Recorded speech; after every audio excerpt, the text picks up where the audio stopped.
Здравейте, приятели! Днес съм на река Темза в квартал Туикенам в Лондон. Искам да ви запозная с 3 идиома, които са свързани с вода. Вие ще кажете на български как са съответствията. Първият идиом е to be in the same boat. Например, we are all in the same boat. We need to finish the project by Friday. Ние сме в една и съща лодка и трябва да приключим проекта до петък. Вторият идиом е to go with the flow. It means to accept things as they happen without trying to control them. For example, when you are on holiday, it's best to go with the flow and not plan every minute, or at least try.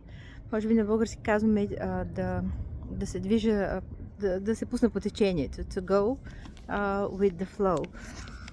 И третия идиом е it's a drop in the ocean. На български казваме, че това е капка в морето. For example, donating 5 pounds is so helpful, but it's just a drop in the ocean compared to what's needed to fix the problem. A drop in the ocean. Нека да повторим още веднъж. Това са идиоми, които англичаните използват и можете вие успешно също така да употребявате. To be in the same boat. Да бъдем ние сме когато сме в една и съща трудна ситуация се намираме. To go with the flow. Да се пусне под течението. И drop in the ocean. Капка в морето. Чао от мен за сега.